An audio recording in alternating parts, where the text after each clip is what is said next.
Okay, so now we're going to give some of the problems I was talking about a shot. So we're going to have to use everything we learned in the last two videos, so about circular geometry, and then also we have to remember everything we've learned before that, because that's still going to be important to help us solve some problems that deal with, say, circular geometry. So we'll start with this one, number one here. So we have a circle and we have two triangles inside it.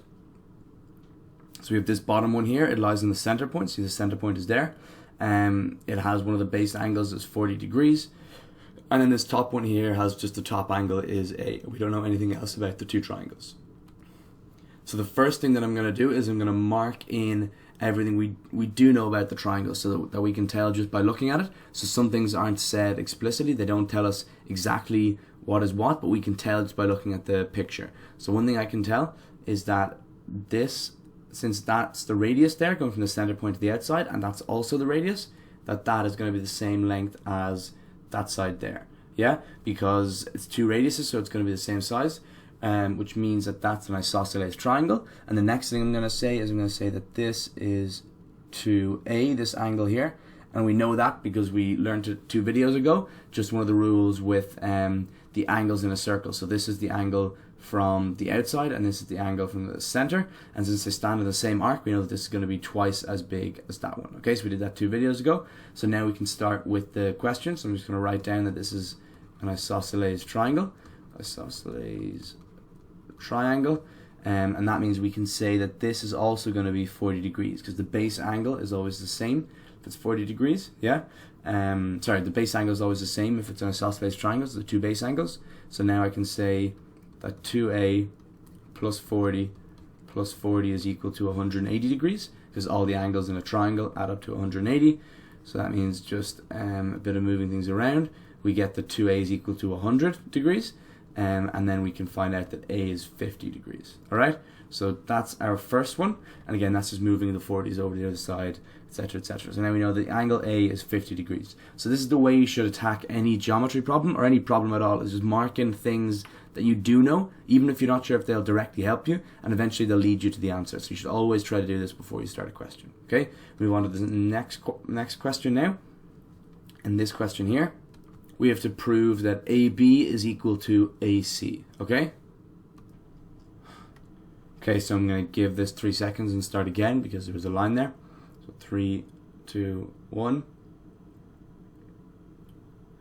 Okay, so in this question here, we have to prove that AB is equal to AC. So we can see here we have our yellow circle with the center point O, and so it goes out to C, it goes out to B, and then B and C are also the points that these two tangents hit. Okay, so there's a tangent from AB, and that's a tangent to the circle, and AC is also a tangent to the circle. So we need to prove that AB is equal to AC. So the first thing I'm going to do is I'm going to mark in a few things that I know are true. I'm not sure if that'll help exactly, but it's just the best way to start the question. So we know that OB, I'm going to write this down, that OB is equal to OC, dot, dot, dot, because they're both the radius of the circle. I'm going to mark that in just with a line. And we also know that that's going to be a right angle, and also that that is going to be a right angle. So we know that the angle ABO is a right angle, so it's equal to 90 degrees. And then we also know that the angle ACO is going to be equal to 90 degrees, which again, that's one of the rules that we learned in the last video. Yeah? So now, how are we going to go about solving this? So the trick to this question is you have to draw this line here. So we're going to draw a line from A to O, and it'll make the question a lot easier. So I'm going to draw two triangles now. I'm going to draw the triangle, this one here. This is going to be ABO. It's going to be a right angle. And then we also have our triangle ACO. Yeah? And both these triangles, that's ABO and then also ACO. Okay, so like I've just drawn in there. So we already know that OB is equal to OC, so I'll mark that in. So we're going to go that OB is equal to OC. We also know that AO is going to be equal to AO.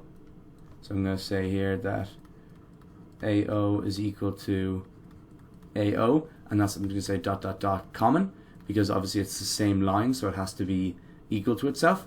So now you guys might see where I'm going with this. So we have side here, I'm going to say S, we have OR, which means right angled, and then here we have H, so H or S. Do you remember what those are from when we were doing triangles?